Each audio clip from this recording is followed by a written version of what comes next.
Hi friends, welcome back to కిరా cooking by Shivamani. నేను మీ నాగమణి. సో అందరూ ఎలా ఉన్నారు? బాగున్నారా? నేనైతే చాలా బాగున్నాను. మీ అందరూ ఎలా ఉన్నారో కామెంట్ సెక్షన్లో చెప్పండి.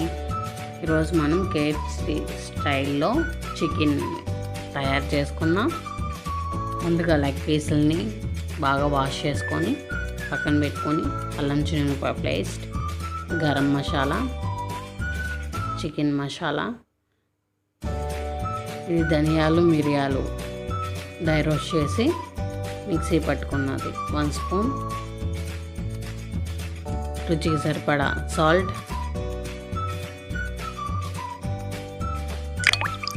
రుచికి సరిపడా కారం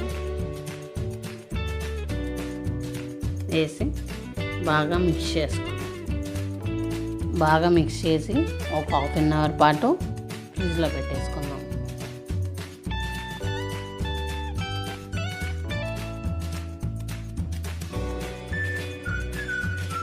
బాగా కలుపుకొని ½ అన్ అవర్ పాటు ఫ్రిడ్జ్లో పెట్టేసుకున్నాం. నేను ½ అన్ అవర్ తర్వాత తీసి ఇప్పుడు దీన్ని తయారు చేద్దాం. ఒక ఎగ్ని బీట్ చేసి పక్కన పెట్టుకున్నాం. ఈ ఎగ్ బదులు మైదా పిండి కూడా తీసుకోవచ్చు. వాటర్ లిక్విడ్ లాగా కలుపుకొని దాన్ని పక్కన పెట్టుకోవచ్చు. ఒకవేళ ఎగ్ అవసరం లేకపోతే మైదా పిండిని అలా కలుపుకొని పక్కన పెట్టుకున్నాం. ఓట్స్ కూడా పెట్టేసుకున్నాం. ఇప్పుడు ముందుగా మనం మ్యాగ్నేట్ చేసి పెట్టుకున్నాం కదా చికెన్ లెగ్ పీస్ని, దాన్ని ఎగ్లో బాగా డిప్ చేసి దాన్ని ఓట్స్ మీద పెట్టి ఓట్స్ మొత్తాన్ని దీనికి స్ప్రెడ్ చేసుకుందాం. స్ప్రెడ్ చేసి పక్కన పెట్టేసుకున్నాం. అన్నిటినీ అలానే తయారు చేసి పక్కన పెట్టేసుకుందాం.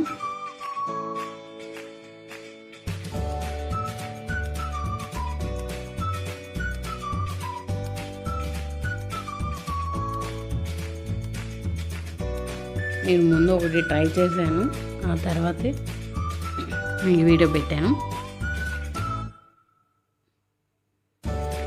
బాగా పర్ఫెక్ట్గా అని నేను చెప్పలేను, నా స్టైల్లో నేను చేశాను. ఇప్పుడు ముందుగా మనం అవన్నీ ఓట్స్లో పెట్టుకున్నాం కదా, దాన్ని డీప్ ఫ్రైలో వేసుకుందాం. వేసే ముందు హై ఫ్లేమ్లో ఉండాలి. బాగా పీసెస్ వేసిన తర్వాత లో ఫ్లేమ్లో అడ్జస్ట్ చేసేసుకోండి. ఓ 10 మినిట్స్ పాటు అలానే కదిలేకుండా అలా ఉంచుతాము. తర్వాత నెక్స్ట్ సైడ్ వేగిపోయినాయి కదా, పక్క రివర్స్ తిప్పుకుందాం. ఇంకోవైపు కూడా బాగా ఓ 10 మినిట్స్ పాటు కదిలేకుండా లో ఫ్లేమ్లో పెట్టుకొని బాగా కాల్చుకుందాం.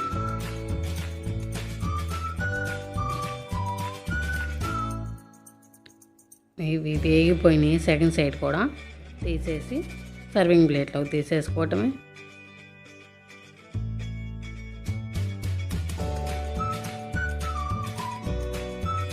అంతే అండి, సింపుల్గా ఈజీగా అయిపోయే KFC style chicken leg pieces. ఇది పర్ఫెక్ట్గా నేను చెప్పలేను, నాకు వచ్చిన విధంగా నేను ట్రై చేశాను. మీకు కనుక నచ్చితే ట్రై చేసి నాకు కామెంట్ చేయండి. ఈ వీడియో కనుక నచ్చితే లైక్ చేయండి, షేర్ చేయండి, కామెంట్ చేయండి. కింద రెడ్ కలర్లో ఉంటుంది కదా, దాన్ని సబ్స్క్రైబ్ చేసుకోండి. దాని పక్కనే ఉన్న బెల్ ఐకాన్ మాత్రం కొట్టడం మర్చిపోకండి. అలా కొడతామని నేను ఏ వీడియో పెట్టినా